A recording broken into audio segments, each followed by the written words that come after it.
What's good YouTube? Welcome to my channel, Last in Conditioning. Have you been looking for a way to get training done faster and still get the same results? The answer is density training and reps done on time. They're both siblings of each other, yet a bit different. We will cover what they are and how to use them. Let's get right into it. Firstly, what is density training? Simply put, is putting more training into a smaller time frame. Example, if you do 3 sets of 6 reps and that's 3 minutes, there will be around 10 minutes with only 18 total reps done. This is low density, and with density training you can get more reps done in less time.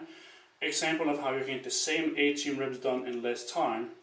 You take the same weight and do 3 reps, rest, 3 reps, rest, and you repeat this pattern until 5 minutes has passed, and this should enable you to get 18 reps done in only 5 minutes, and so you can get the same effect but in less time. With reps done on time, the goal will be able to hit as many reps as possible within the same time frame. This is the big difference between the two. With density training, your primary goal will be to drive up the load, whereas with reps done on time, you want to drive the rep ups as high as possible within the same time frame. So the time limit may be the same, however the purpose between them is different. The key difference is being you drive load or volume between the two. Recommendation on how to implement this. You can use both at the same time in your training on different movements to help drive both strength and size while also reducing the time you spend in the gym. Depending on your goals and how much time you want to spend, you can use anywhere from 5 to 15 minutes on one movement with density training or reps done on time. If you want to spend 10 minutes or more on a movement, that movement will be your main movement for the day. Reason being, when using one of these methods with that much time, you will have relatively little rest and create a lot of fatigue, and will most likely not be able to keep it up on several movements.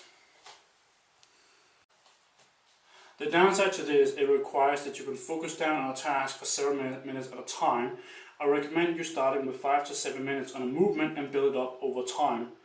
Depending on your goal, you can focus on driving up the load or drive up the reps. You can very well stick to the same amount of time for a long period of time and then change from density to reps done on time or vice versa.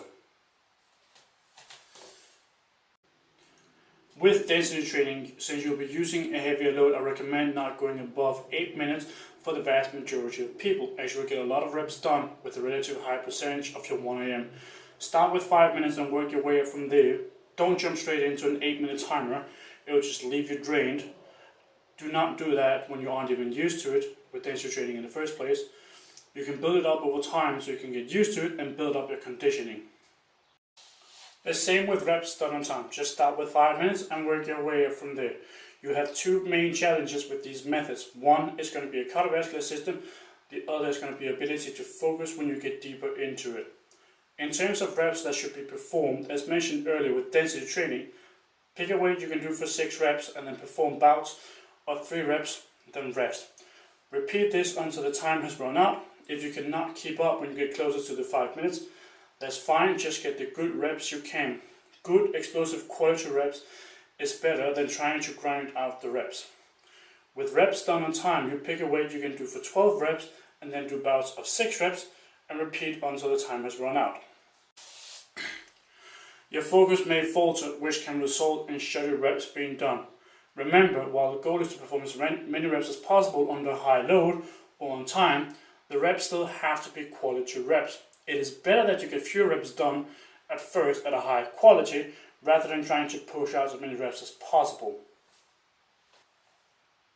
Recommendations on what you should be using each for.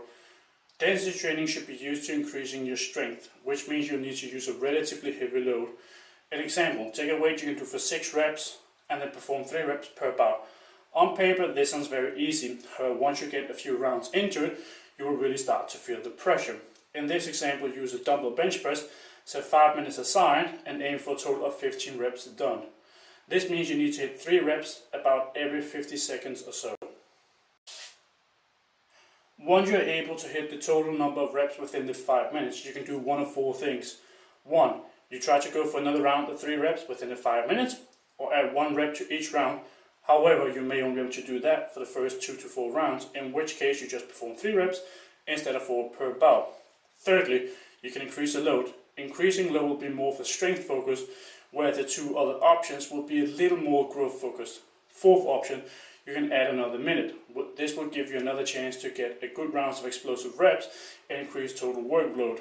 This will also benefit strength as well as size.